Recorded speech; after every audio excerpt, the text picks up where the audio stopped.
ദൈവ തിരുനാമത്തിന് സ്തോത്രം ചെയ്യുകയും സ്തുതിക്കുകയും ചെയ്യുന്നു. കർത്താവിൽ അനുഗ്രഹീതരും ദൈവത്തിന് പ്രിയരുമായ സഹോദരങ്ങളെ, സഹോദരിമാരെ, കർത്തൃദാസന്മാരെ, അനുഗ്രഹീതമായ ഈ നല്ല ദിവസത്തിനായി ദൈവത്തെ വാഴ്ത്തി സ്തുതിക്കുന്നു. ഒരിക്കൽ കൂടി നമുക്ക് ഒരുമിച്ച് വചനം കേൾപ്പാൻ കർത്താവ് ഇങ്ങനൊരു മുഖാന്തരം ഒരുക്കുകയാണല്ലോ. തിരുവചനത്തിൽ നിന്ന് ദൈവം നമുക്ക് നൽകി തരുന്ന എല്ലാ ആലോചനകളും നമ്മെ ധന്യരും ബലമുള്ളവരും ജീവിക്കാൻ പ്രേരിപ്പിക്കുന്നതുമായി തീരത്തക്ക രീതിയിൽ ദൈവത്തിൻ്റെ ആലോചന നമുക്ക് ഓരോ ദിവസവും നൽകി തരുന്ന ദൈവത്തിൻ്റെ ആർദ്രതയ്ക്കും കരുണയ്ക്കും ദയയ്ക്കുമായി ദൈവത്തെ ഒരിക്കൽ കൂടി സന്തോഷത്തോടെ സ്തുതിച്ചുകൊണ്ട് ദൈവവചനം കേൾപ്പാൻ താല്പര്യം കാണിക്കുന്നതിന് നിങ്ങളെ ദൈവം അനുഗ്രഹിക്കട്ടെ എന്ന് പ്രാർത്ഥിക്കുകയും നിങ്ങൾക്കെൻ്റെ സ്നേഹവന്ദനങ്ങൾ അറിയിക്കുകയും ചെയ്തുകൊണ്ട് ഇന്ന് പരിശുദ്ധാത്മാവാം ദൈവം എൻ്റെ ഹൃദയത്തിൽ തന്നിരിക്കുന്ന ഏറ്റവും ലളിതമായിരിക്കുന്ന ഒരു ആത്മീക ചിന്ത വചനത്തിലൂടെ പറയാൻ കർത്താവിൻ്റെ കൃപയിൽ ശരണപ്പെടുന്നു. തിരുവെഴുത്തിലേക്ക് നിങ്ങളുടെ ശ്രദ്ധയെ സാദരം ക്ഷണിക്കുകയാണ്. വിശുദ്ധ മത്തായിയുടെ സുവിശേഷം 14-ാം അധ്യായം, മത്തായിയുടെ സുവിശേഷം 14-ാം അധ്യായത്തിൻ്റെ 19-20 വാക്യങ്ങൾ ഞാൻ നിങ്ങളെ വായിച്ചേൽപ്പിക്കാം. മത്തായിയുടെ സുവിശേഷം 14-ാം അധ്യായം 19-20 വാക്യങ്ങൾ. പിന്നെ പുരുഷാരം പുല്ലിന്മേൽ ഇരിപ്പാൻ കൽപ്പിച്ചു. ആ 5 അപ്പവും 2 മീനും എടുത്തു, സ്വർഗത്തിലേക്ക് നോക്കി വാഴ്ത്തി അപ്പം നുറുക്കി ശിഷ്യന്മാരുടെ പക്കലും ശിഷ്യന്മാർ പുരുഷാരത്തിനും കൊടുത്തു. എല്ലാവരും തിന്ന് തൃപ്തരായി. ശേഷിച്ച കഷ്ണം 12 കൊട്ട നിറച്ചെടുത്തു. 5 അപ്പം കൊണ്ട് 5000 പേരെ പോഷിപ്പിച്ച ഈ ബൈബിൾ ചരിത്രം എത്രയോ പ്രാവശ്യം അനേക വേദികളിൽ പല വേളകളിൽ ആത്മീകരായിരിക്കുന്ന ആളുകൾക്കും പൊതുജനത്തിനും പ്രയോജനപ്പെടുന്ന രീതിയിൽ ദൈവത്തിൻ്റെ ആത്മാവ് വചന വ്യാഖ്യാനത്തിലൂടെയും പ്രഭാഷണ ശൈലിയുടെയും ഒത്തിരി ആളുകളെ ഉണർത്തിയിട്ടുണ്ട്, ഒത്തിരി പേരെ ബലപ്പെടുത്തിയിട്ടുണ്ട്. നമ്മുടെ കർത്താവിൻ്റെ അത്ഭുത സിദ്ധികളെ മാനവജാതി അറിയേണ്ടതിന് പ്രഭാഷണങ്ങളിലൂടെ ഈ ഭാഗമൊക്കെ ഒരുപാട് പ്രഭാഷകർ പറഞ്ഞിട്ടുമുണ്ട്. ഇന്ന് ഈ ഭാഗം ധ്യാനിക്കുമ്പോൾ ദൈവത്തിൻ്റെ സന്നിധിയിലായിരിക്കുന്ന പ്രിയപ്പെട്ടവർക്ക് വേണ്ടി കർത്താവ് തന്ന ഒരാത്മീക ചിന്ത ലളിതമായി പറയാൻ ഞാൻ ഈ ഭാഗം വീണ്ടും വായിക്കുകയാണ്. യേശുക്രിസ്തു ചെയ്ത അത്ഭുതങ്ങൾ ശ്രദ്ധേയമായത്, ലോകപ്രസിദ്ധമായിരിക്കുന്ന അത്ഭുതമാണ്. കർത്താവ് ചെയ്തതെല്ലാം, അഥവാ ദൈവം ചെയ്യുന്നതെല്ലാം ഏറ്റവും ശ്രേഷ്ഠമാണ്, മറ്റാർക്കും ചെയ്യാൻ കഴിയാത്തതാണ്. കൺകെട്ടല്ല, മായാജാലമല്ല, അനുഭവിക്കാൻ കഴിയുന്ന അത്ഭുതങ്ങൾ 2 തരത്തിൽ നമുക്ക് കാണാം. ചിലത് മായാജാലങ്ങളാണ്, കൺകെട്ടുകളാണ്. അന്തരീക്ഷത്തിൽ നിന്ന് സ്വർണ്ണ നാണയങ്ങൾ എടുത്ത് കാണിക്കുന്നു, പക്ഷെ അതൊന്നും മനുഷ്യർക്ക് ഉപയോഗിക്കാനോ ഉപകരിക്കാനോ കഴിയുന്നില്ല. അങ്ങനെയായിരുന്നെങ്കിൽ ഇവിടുത്തെ ലോകത്തിൻ്റെ നിലനിൽപ്പ് തന്നെ ബാധിച്ചത്. എന്നാൽ സർവശക്തനായ ദൈവം ചെയ്യുന്ന അത്ഭുതങ്ങൾ, ആ അത്ഭുതങ്ങൾ ശരീരത്തിലും ജീവിതത്തിലുമൊക്കെ കുടുംബത്തിലുമൊക്കെ അനുഭവിക്കാൻ കഴിയുന്നതാണ്. പച്ചവെള്ളം വീഞ്ഞാക്കിയതൊരു കൺകെട്ടല്ലായിരുന്നു, അവിടുത്തെ ആളുകൾക്ക് അനുഭവിക്കാൻ പറ്റിയതാണ്. 5 അപ്പം കൊണ്ട് 5000 പേർക്ക് തൃപ്തി വരുത്തിയത് ഒരു മായാജാലമല്ലായിരുന്നു. അത് കഴിച്ചു, തൃപ്തിപ്പെട്ടു, അത് സംഭവിച്ചതാണ്. ഈ സംഭവത്തിൻ്റെ വെളിച്ചത്തിൽ ഈ അപ്പത്തെ ഇന്നൊരിക്കൽ കൂടി നമ്മൾ ശ്രദ്ധേയമായിരിക്കുന്ന ഒരു വിഷയമാക്കി ചിന്തിപ്പാൻ കർത്താവിൽ ശരണപ്പെടുകയാണ്. ഈ അപ്പം ഒരു ബാലകൻ്റെ കയ്യിൽ അവൻ്റെ അമ്മ കൊടുത്തയച്ചതാണെന്നാണ് തിരുവെഴുത്തിലൂടെ നമുക്ക് മനസ്സിലാക്കാൻ പറ്റുന്നത്. അവന് കഴിക്കാൻ വേണ്ടി ആഹാരമായിട്ട് കൊണ്ടുവന്നതാണ്. എല്ലാവരും ആഹാരം കൊണ്ടുവന്നിരുന്നോ, ഈ കൊച്ചൻ മാത്രം ആഹാരം കൊണ്ടുവരാൻ കാരണമെന്ത്, അതൊന്നും നമുക്ക് ചിന്തിച്ചാൽ പിടികിട്ടുന്നതല്ല. എന്താണെങ്കിലും ഈ കുഞ്ഞിൻ്റെ കയ്യിലിരുന്ന അപ്പം ശിഷ്യന്മാരിൽ ഒരാൾ കണ്ടെത്തി. ആളുകൾക്ക് പട്ടിണിയാണ്, അവർക്ക് വിശക്കുന്നുണ്ട്, തിരിച്ചു പോകുമ്പോൾ വഴിയിൽ അവർ തളർന്നു പോകുമെന്നുള്ള കർത്താവിൻ്റെ തിരിച്ചറിവിന് പരിഹാരമായി കർത്താവിൻ്റെ സന്നിധാനത്തിൽ കൊണ്ടെത്തിച്ചതാണ് ഈ അപ്പം. ഈ തിരിച്ചറിവ് കർത്താവിൻ്റെയാണ്. ഏത് തിരിച്ചറിവ്? ഈ പരുവത്തിൽ ഇവർ മടങ്ങിപ്പോയാൽ ഇവർ വഴിയിൽ വെച്ച് ക്ഷീണിതരാകും, തളർന്നു പോകും എന്ന തിരിച്ചറിവ്. ദൈവസന്നിധിയിൽ ആ വാക്ക് നല്ല അർത്ഥത്തിലെടുക്കണം. ദൈവം സർവജ്ഞാനിയാണ്, എല്ലാം അറിയുന്നതാണ്. പക്ഷെ നമ്മളെ ആരറിയുന്നതിനേക്കാൾ അധികം ദൈവം അറിയുന്നു. നാം തളരുമോ, വീണുമോ, ക്ഷീണിക്കുമോ എന്നൊന്നും നമ്മുടെ കൂടെ നടക്കുന്നവർക്ക് ചിലപ്പോൾ ചിന്ത കാണിയല്ല. അവർക്ക് നമ്മൾ വീണാലും വീണില്ലെങ്കിലും വലിയ ഗൗരവമുള്ള കാര്യമായിരിക്കുകയില്ല. പക്ഷേ തിരുവെഴുത്ത് ഇപ്രകാരം പറയുന്നു, കർത്താവിന് തോന്നി ഇവർ തളർന്നു പോകും. ഞാൻ ഇങ്ങനൊരു വാക്ക് ഉപയോഗിക്കുക, കർത്താവ് അത് തിരിച്ചറിഞ്ഞു. എന്നെ കേൾക്കുന്ന പ്രിയപ്പെട്ടവരെ, ലോകത്തിൽ ആര് നമ്മുടെ ഇപ്പോഴത്തെ അവസ്ഥ തിരിച്ചറിഞ്ഞാലും അവരൊരുപക്ഷെ നമ്മുടെ കൂടെ കരഞ്ഞേക്കാം. അയ്യോ എന്തു ചെയ്യുമെന്നോർത്ത് അവർ കൈമലർത്തിയേക്കാം. സിമ്പതി ഒരുപാട് നമുക്ക് ലഭിച്ചേക്കാം. എല്ലാവരും നമ്മളോട് പ്രാർത്ഥിക്കാം എന്ന് പറഞ്ഞേക്കാം. പക്ഷെ നമുക്ക് തളർച്ച വരുന്നു, നിവരെ നിൽക്കാൻ പറ്റാതെയാകുന്നു.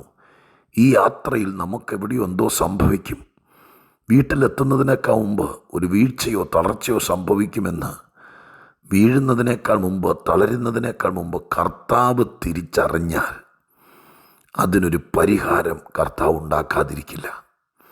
ഞാൻ ഈ പറയാൻ വരുന്ന കാര്യം പറയുന്നതിനേക്കാൾ മുമ്പ് പരിശുദ്ധാത്മാവ് ഇടയ്ക്ക് കയറി എന്നെക്കൊണ്ട് പറയിപ്പിക്കുന്നു, നീ ഇപ്പോൾ അനുഭവിക്കുന്ന വിഷയം നിന്നെ വല്ലാതെ തളർത്തുമെന്ന്, നിൻ്റെ അവസ്ഥ നിന്നെ വല്ലാതെ പ്രയാസപ്പെടുത്തുമെന്ന് ആരൊക്കെ അറിഞ്ഞാലും കാതലായിട്ടൊന്നും അവർക്ക് ചെയ്യാൻ പറ്റില്ല.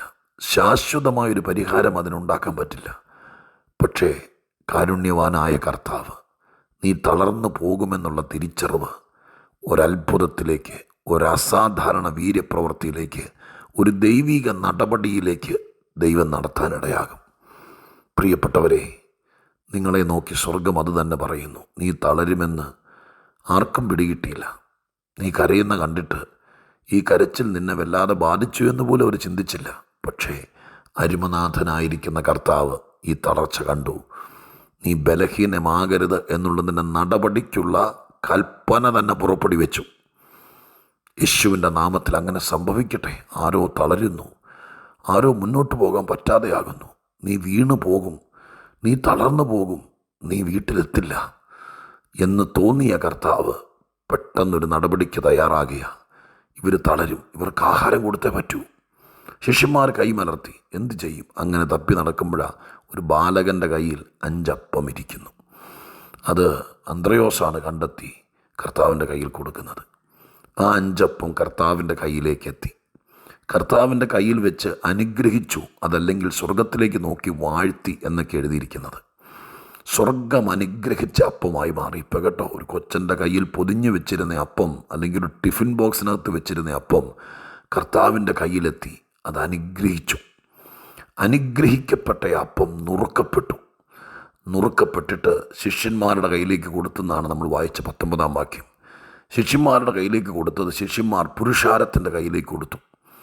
എന്നിട്ട് അത് 20-ാം വാക്യത്തിൽ എഴുതിയിരിക്കുന്നു, ബാക്കി 12 കൊട്ട നിറച്ചെടുത്തു. ഞാൻ ഈ അപ്പത്തെ ഒരിക്കൽ കൂടി ഒരു വാക്കോടെ പറഞ്ഞോട്ടെ.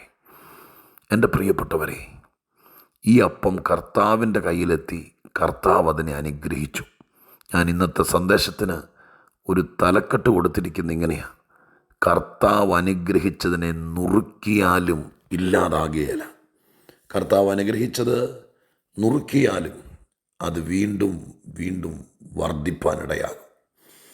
അത് തീരില്ല. ദൈവം അനുഗ്രഹിച്ചതിനെ തീർക്കാൻ പറ്റില്ല. എത്ര മണ്ഡലങ്ങൾ കടന്നു നോക്കിയ കൊച്ചൻ്റെ കയ്യിൽ നിന്ന് കർത്താവിൻ്റെ കയ്യിലെത്തി, കർത്താവിൻ്റെ കയ്യിൽ നിന്ന് ശിഷ്യന്മാരുടെ കയ്യിലെത്തി, ശിഷ്യന്മാരുടെ കയ്യിൽ നിന്ന് പുരുഷാരത്തിൻ്റെ കയ്യിലെത്തി, പുരുഷാരത്തിൽ നിന്ന് വീണ്ടും കൊട്ടയ്ക്കകത്ത് നിറഞ്ഞു. ഈ കൊട്ടയ്ക്കകത്തിരുന്ന അപ്പം ആര് കൊണ്ടുപോയി, എന്ത് ചെയ്തു, എങ്ങോട്ട് പോയി എന്നൊന്നും എഴുതിയിട്ടില്ല. ശിഷ്യന്മാർ കൊണ്ടുപോയില്ല, കാരണം അവർ അക്കരയ്ക്ക് പോകാൻ നിർബന്ധിച്ചു. അവരപ്പം എടുത്തില്ല എന്നൊക്കെ മറ്റൊരു ഭാഗത്ത് എഴുതിയിട്ടുമുണ്ട്. ഇവിടെ വന്നവർ ഒന്നും അറിയില്ല അതിനെക്കുറിച്ച്. നമുക്കതിനെങ്ങനെ ചിന്തിക്കാം? എവിടെയോ ഒതുങ്ങിയിരുന്ന ഈ അപ്പത്തെ എന്ന വണ്ണം എന്നെയും നിങ്ങളെയും എൻ്റെ കർത്താവിൻ്റെ കയ്യിൽ കിട്ടി. ആരോ തപ്പി നടന്നു. ശിഷ്യന്മാരിൽ ആരോ തപ്പി നടന്നു. അവർ കർത്താവിൻ്റെ കയ്യിലെത്തിച്ചു. കർത്താവിൻ്റെ കയ്യിൽ വെച്ച് അനുഗ്രഹിക്കപ്പെട്ടു. അനുഗ്രഹിക്കപ്പെട്ടത് കർത്താവ് കയ്യിൽ വെച്ചുകൊണ്ടിരുന്നില്ല, പിന്നെയും അത് ശുശ്രൂഷകരെ ഏൽപ്പിച്ചു. ശുശ്രൂഷകർ ജനത്തിൻ്റെ ഇടയിലേക്ക് തന്നെ പകർന്നു. വീണ്ടും അത് കൊട്ടകളിൽ നിറഞ്ഞു. ഞാനിങ്ങനെ പറയുകയാണ്, ആ അപ്പത്തെ യുക്തി കൊണ്ടല്ല, വിശ്വാസം കൊണ്ട്, ആത്മീകം കൊണ്ട് ചിന്തിച്ചുകൊണ്ട് കർത്താവിൻ്റെ കയ്യിലിരുന്ന് അനുഗ്രഹിക്കപ്പെട്ടത് നുറുക്കപ്പെട്ടാലും അവിടം കൊണ്ടൊന്നും തീരുകയില്ല. കൊട്ടയ്ക്കകത്ത് നിറഞ്ഞിരിക്കുന്നത് പോലെ. പിന്നെ അതെന്തിയെന്നറിയില്ല. പക്ഷെ അത് അസ്തമിച്ചിട്ടില്ല, തീർന്നിട്ടില്ല. ഇന്നും ആ അപ്പം എവിടെ ഉണ്ടെന്നല്ല ഞാൻ പറഞ്ഞു വെച്ചത്.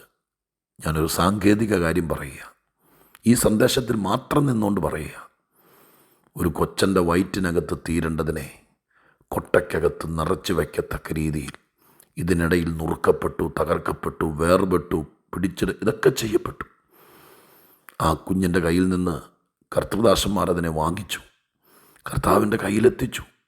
കർത്താവ് അതിനെ കയ്യിൽ വെച്ച് അനുഗ്രഹിച്ചു, നുറുക്കപ്പെട്ടു, വീണ്ടും കർത്തൃദാസന്മാരുടെ കയ്യിലെത്തി. അനേകർക്കത് പ്രയോജനപ്പെടത്തക്ക രീതിയിൽ അവരുടെ മുമ്പിലേക്കെത്തി. അവിടെ നിന്ന് വീണ്ടും കൊട്ടയിലേക്കെത്തി. നിങ്ങൾക്ക് വല്ലതും മനസ്സിലാവുന്നോ? ഈ അപ്പം തീരില്ല. ഈ അപ്പത്തെ ഞാനും നിങ്ങളുമായിട്ടൊന്ന് കാണാമോ?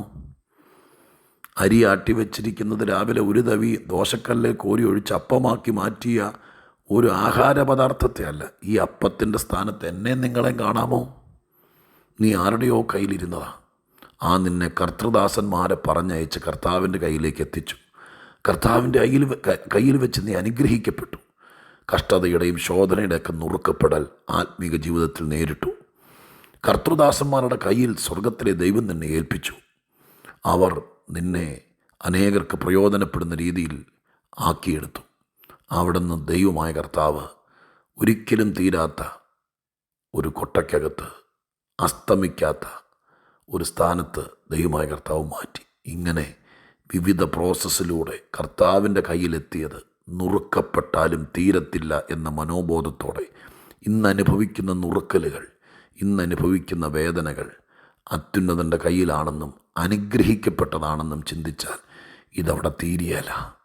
വീണ്ടും ദൈവമായ കർത്താവ് കൊട്ടകൾ നിറച്ച് മാനിച്ച് ഏതെങ്കിലും മൂലയിൽ വേസ്റ്റ് ഡബിനകത്ത് കൊണ്ട് തള്ളില്ല, കൊട്ടയ്ക്കകത്ത് നിറയ്ക്കാൻ പറയും. അങ്ങനെ നിറച്ച് ദൈവമായ കർത്താവ് വയ്ക്കും. അങ്ങനെ ദൈവമായ കർത്താവ് ഒരു സ്ഥാനത്തും മാനത്തും അനുഗ്രഹിക്കട്ടെ എന്ന് ആത്മാർത്ഥമായി പ്രാർത്ഥിക്കുന്നു. ഞാനൊരു വാക്ക് പ്രാർത്ഥിക്കാം. ഞങ്ങളുടെ കർത്താവേ, ഞങ്ങളുടെ സ്വർഗീയ പിതാവേ, ഞങ്ങളുടെ തളർച്ചകൾ, ഞങ്ങളുടെ ക്ഷീണങ്ങൾ, ഞങ്ങൾ വീണു പോകുമെന്നുള്ള തിരിച്ചറിവ് ഒരുപക്ഷെ ഞങ്ങളെ ഏറ്റവും അടുത്തറിഞ്ഞവർക്ക് പോലും ഇല്ലാത്തത് എൻ്റെ കർത്താവ് അറിഞ്ഞതിനായി സ്തോത്രം.